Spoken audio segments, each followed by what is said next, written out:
Part 1. Rethinking Brain Food. Chapter 1. What causes mental health problems? Every solution to every problem is simple. It's the distance between the two where the mystery lies.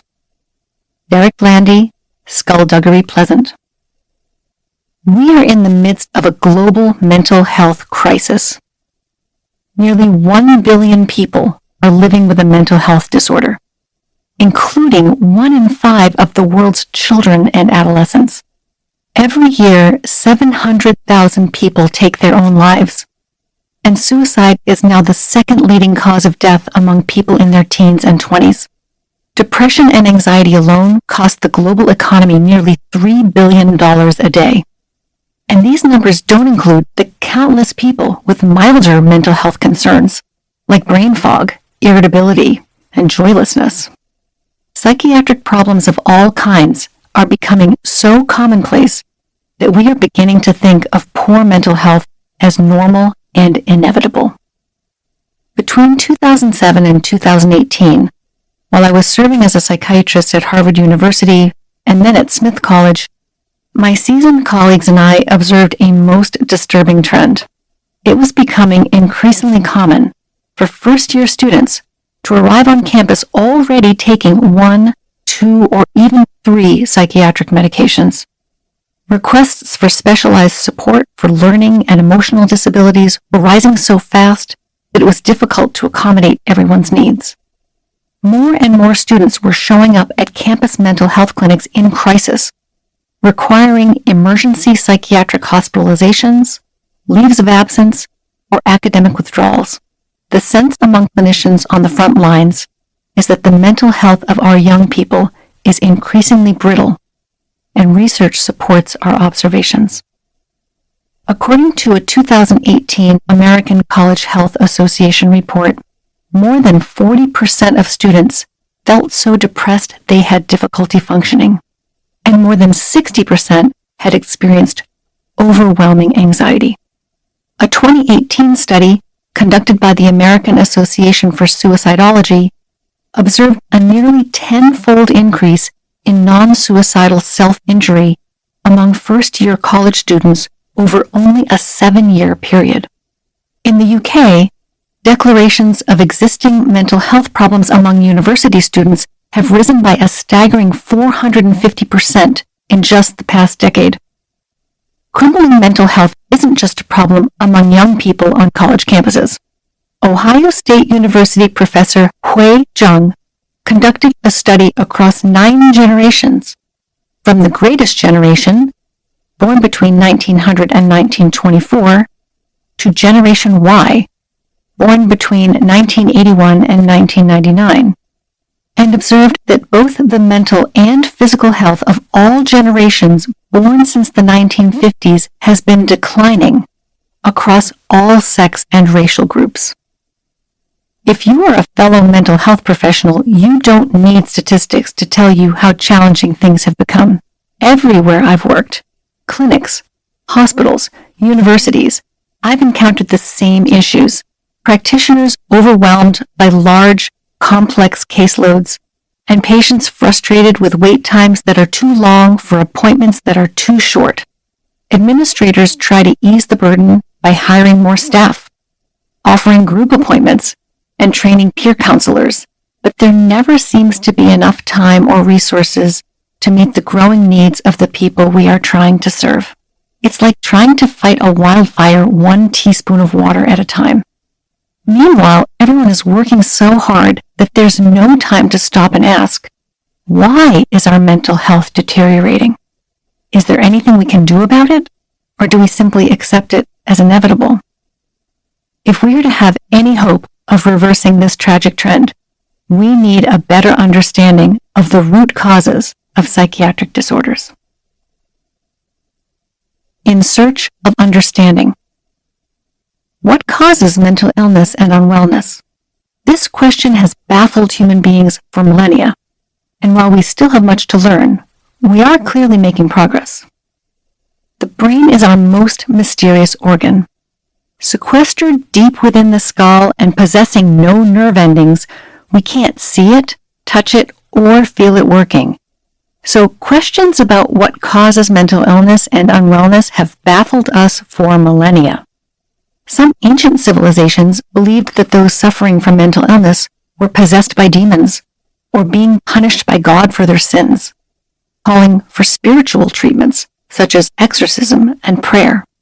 In the Middle Ages, psychiatric symptoms were blamed on a buildup of vile bodily fluids that needed to be relieved with leeches or laxatives. By the mid-1900s, these beliefs had given way to theories about the root causes of mental illness that continue to dominate our thinking today: stress, childhood trauma, chemical imbalances, and, of course, your mother. These theories have their merits, but are ultimately unsatisfying. The stress factor. In the early 1800s, it was thought that people with mental illness had inherited incurable weaknesses that left them unable to adapt to the mounting stresses of a rapidly industrializing society. As prominent British psychiatrist Dr. Henry Maudsley wrote in 1867, "An increase of insanity is a penalty which an increase of our present civilization necessarily pays."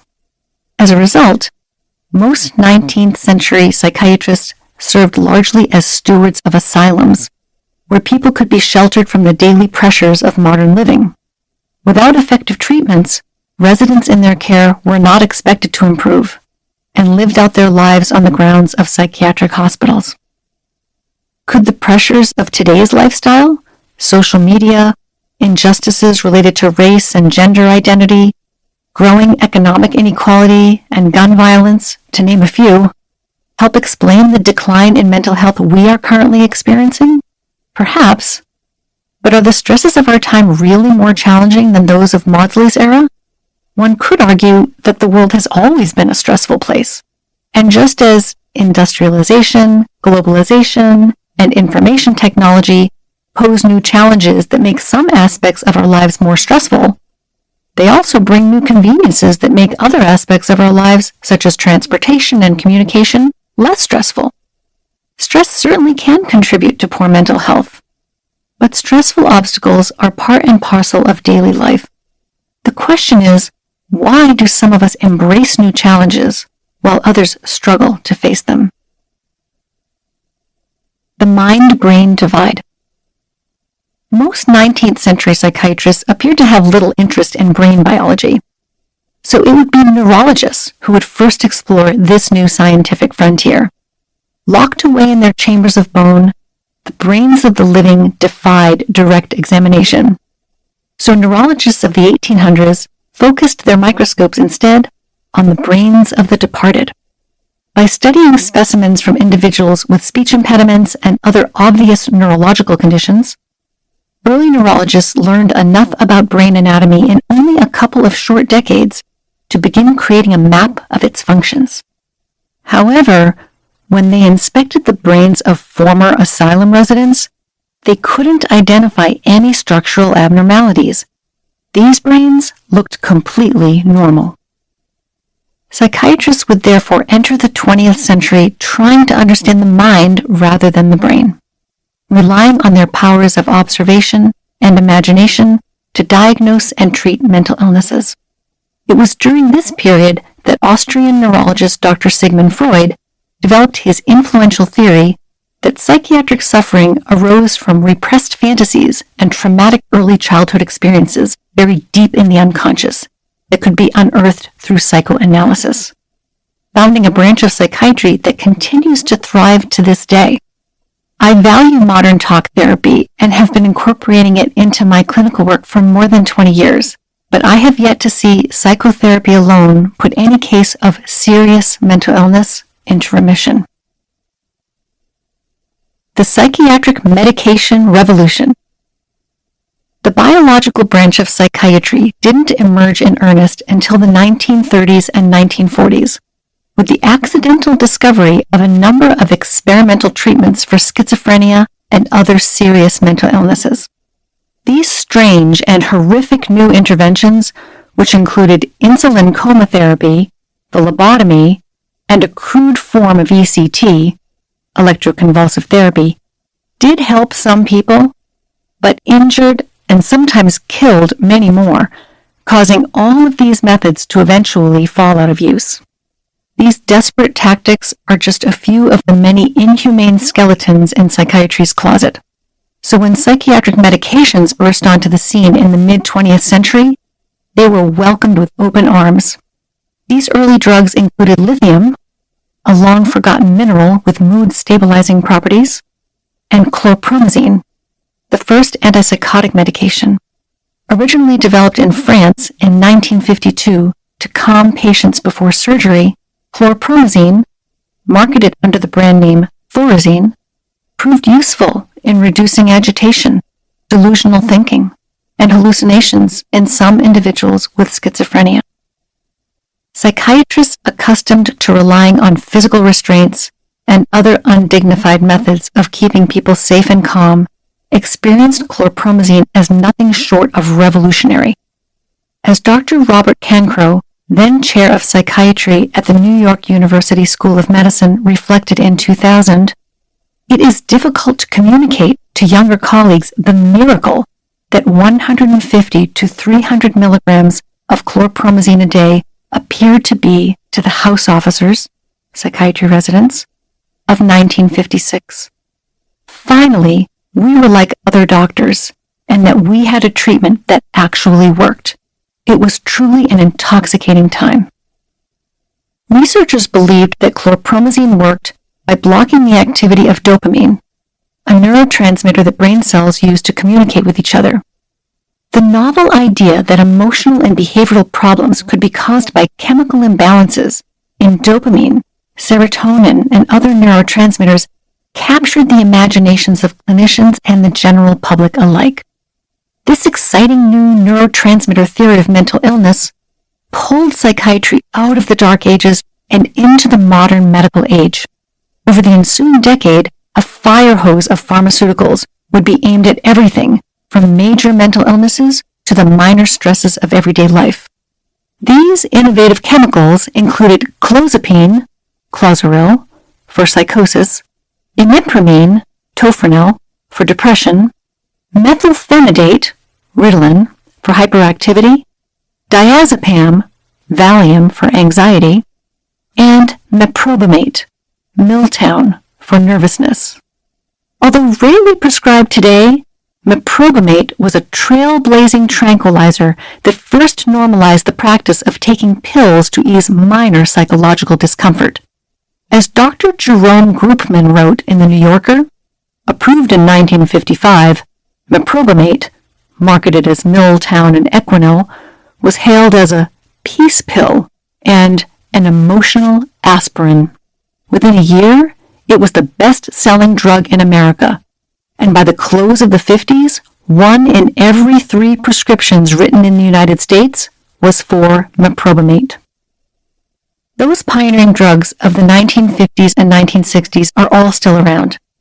In fact, although many new drugs have been developed since then, none of them work in truly new ways. They're all just safer or reimagined versions of the originals. Even cutting-edge treatments like transcranial magnetic stimulation, TMS, and psychedelic-assisted therapies, such as ketamine and psilocybin treatments, target neurotransmitter imbalances in the brain. Strengths and weaknesses of standard psychiatric care. Since the 1950s, the neurotransmitter theory of mental illness has dominated the landscape of biologically minded psychiatrists, whereas the stress and trauma theories have continued to prevail among psychosocially minded psychiatrists. But all psychiatrists are trained to take all of these theories into consideration. We are taught that it is your unique stew of biological, psychological, and social ingredients that produces your thoughts, emotions, and behaviors. And it is this biopsychosocial model of the origins of mental illness that we have in mind when we meet with you for the first time to conduct a 1-hour standard psychiatric evaluation. In addition to asking about your symptoms, we also ask about your family history, medical history, relationships, worldview, and your work and home environment. to create a three-dimensional impression of your life that puts your symptoms into context.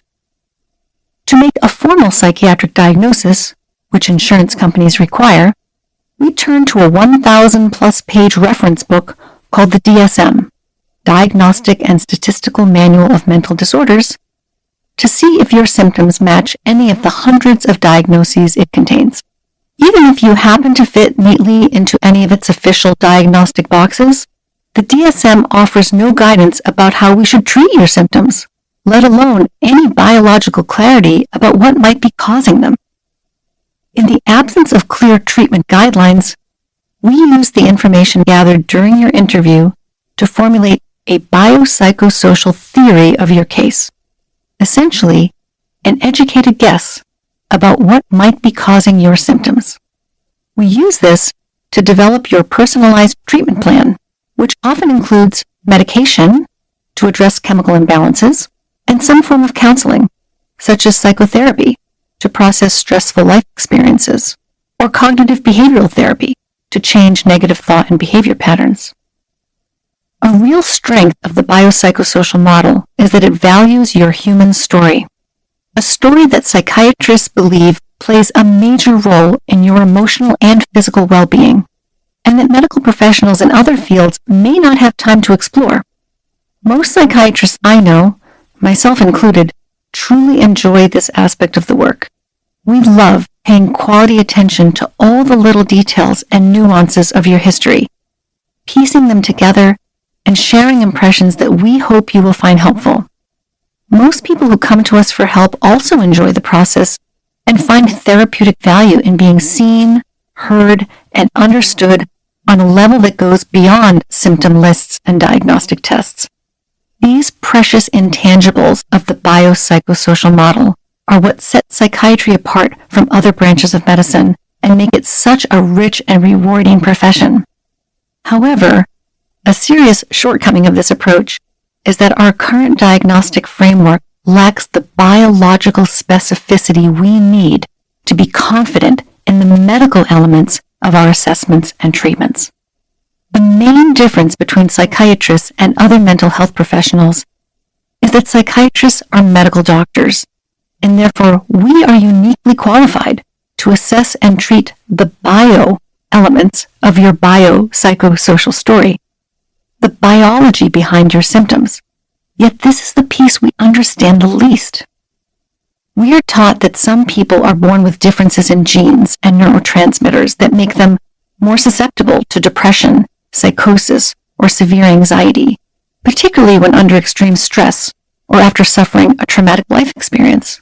Yet even as we enter the second quarter of the 21st century, we still have no telltale genetic tests to offer you and no reliable way to measure your brain's neurotransmitter activity. The brain has a separate circulatory system, so we can't evaluate its biochemistry by drawing blood from your arm and running simple laboratory tests. These obstacles to understanding the inner workings of your brain leave us little choice but to resort to guesswork when making medication recommendations. As a result, in comparison to other fields of medicine, the practice of psychiatry still feels like more of an art than a science. We can't tell you what is causing your symptoms, so we can't tell you which medication is most likely to help. Another challenge we face is that psychiatric medications don't work as well as we'd like. The best studies available find that approximately 50% of people with depression benefit from standard antidepressants, which sounds good until you learn that approximately 40% of people improve with placebo alone. Furthermore, the degree of improvement is minuscule. On average, an increase of a mere 2 points on a 52-point depression symptom scale, and more than half of clinical trials find no benefit at all. Medications prescribed for bipolar disorder and schizophrenia perform better, but still leave too many without meaningful relief. 1/4 of people with serious mental illness benefit from antipsychotic medications, which is about twice as many as improve with placebo alone.